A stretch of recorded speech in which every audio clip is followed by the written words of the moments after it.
Hey everyone, welcome to George's Library. My name is George, and today I want to talk about The Haunting of Hill House by Shirley Jackson. Published in 1959, The Haunting of Hill House was a 1960 finalist for the National Book Award. The protagonist is Eleanor Vance, a young woman with a troubled past who, along with two other guests, is invited to spend 3 months in a haunted house to take part in a research gathered by Dr. John Montague. Like other Gothic novels, The Haunting of Hill House takes place in an old abandoned mansion and deals with dark family histories, latent desires, suspense, fear, and the supernatural. While highly regarded as a masterful ghost story in its own right, the novel is also an exploration of how the past lingers into the present, and of the forces within us that determine our destinies. The supernatural incidents inside Hill House are heavily symbolic and often say as much about the characters as they do about the house. The novel asks whether the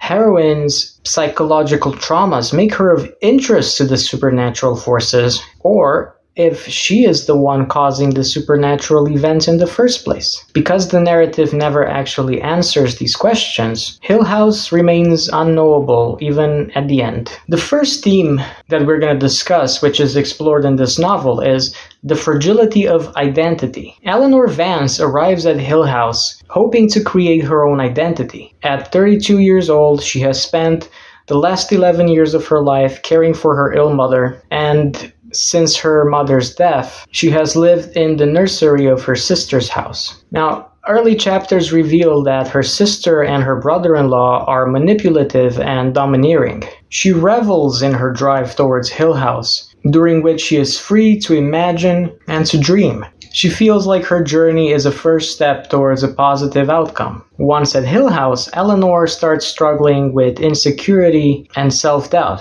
In her conversations with Theodora, for example, she always asks herself whether she is saying a silly thing. She quite literally reinvents herself, creating fictions that make the true Eleanor nebulous. Her statements are peppered with misrepresentations and lies. She tells Theodora that she has her own apartment with stone lions just like the one she saw on the way to Hill House, and that she is 34, not 32. Eleanor's individual identity becomes less concrete as she becomes more intertwined with Hill House. The mysterious banging, the blood in Theodora's room, and the ghostly picnic all seem to take place when Eleanor's anxiety is at its height. Eleanor acknowledges that she is disintegrating. Eleanor sees herself breaking apart, becoming two halves that are disconnected from reality. The night she and other guests huddle in Dr. Montague's room as the house seems to fall on itself, the disintegration of Eleanor's identity becomes complete, and her identity is irrevocably part of the house itself. She is no longer afraid, and she hears everything in the house, even the dust falling in the attic. At the same time, the other guests seemingly erase Eleanor. As she eavesdrops on Theodora and Luke, she expects them to talk about her. However, they mention everyone except Eleanor. Despite her efforts to fit in the group, Eleanor is minimized and forgotten, blending into the background just as her identity blends into the house. Eleanor's possession by the house is most evident in her last night, when she takes on the house's role of banging on the walls and reenacts its history by climbing the turret like the Crane's sister's companion.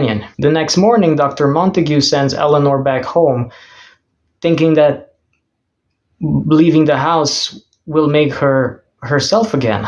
However, readers may suspect that Eleanor never really was fully herself to begin with. Even driving away, Eleanor demonstrates her yearning to take charge of something in her life. The novel does not answer with certainty whether Hill House targets Eleanor or whether Eleanor's vulnerabilities make her uniquely susceptible to the house's evil powers. Just as Eleanor does not know herself, readers are also unable to truly know Eleanor. Ultimately, The Haunting of Hill House is about the lonely woman, already disturbed, whose lack of grip on her own identity makes her incapable of withstanding whatever forces reside in Hill House. Like Hill House itself, Eleanor is characterized by darkness and imbalance. Without a firm structure to begin with, she is left with nothing when Hill House comes for her. Alright, thank you for listening. Don't forget to share and subscribe.